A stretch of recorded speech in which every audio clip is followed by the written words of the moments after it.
में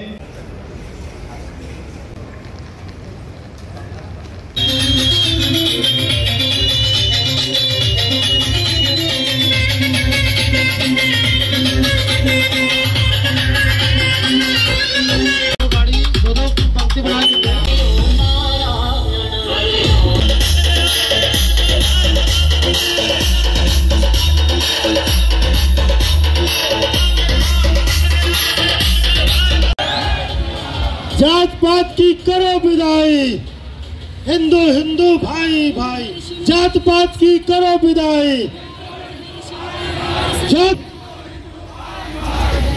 राष्ट्रीय आह्वान पर सौर जागरण यात्रा पूरे छत्तीसगढ़ प्रदेश,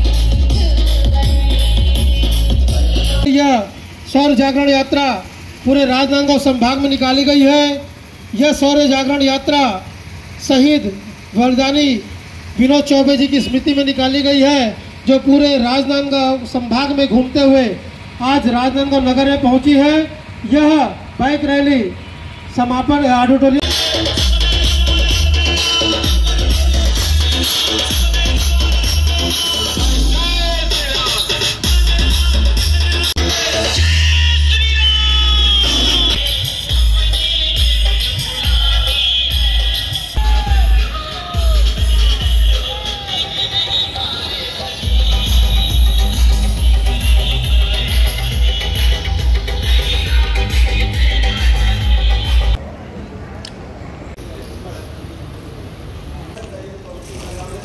का शुभारंभ करें।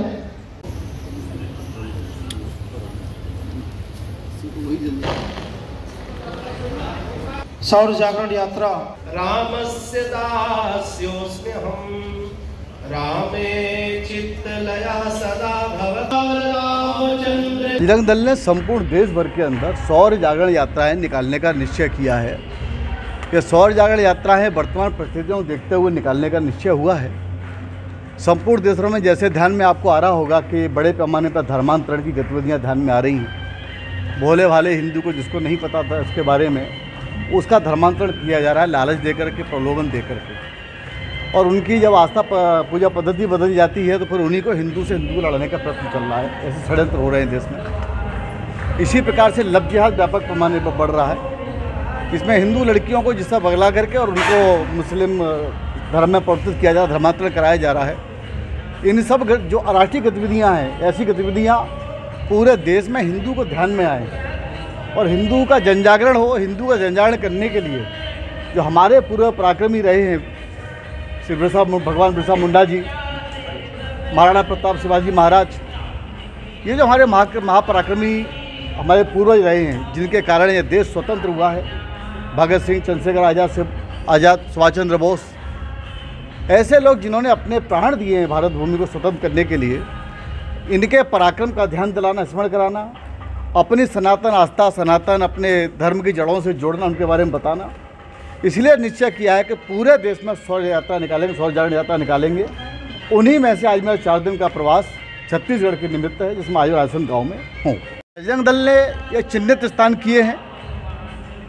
जिन लोगों का धर्मांतरण हुआ उनकी घर वापसी कैसे हो, इसके काम में लगे हैं। बड़े पैमाने पर घर वापसी भी कराने में सफलता भी मिली है। और ट्राइबल क्षेत्र में जैसे मैंने कहा कि उनको लालच दे करके धर्मांतरण किया जा रहा है। अब वो लालच दे करके किया जा रहा है, इसलिए वो धर्मांतरित हुए हैं। लेकिन जब उनसे संपर्क किया जा रहा है तो वापसी भी हो रही है। लेकिन जिनका भी धर्मांतरण कराया जा रहा है ये अवैध है। कुल मिलाकर के ऐसे लोग जो धर्मांतरण में लिप्त हैं, धर्मांतरण कर रहे हैं, ये लोग जेल जाने चाहिए।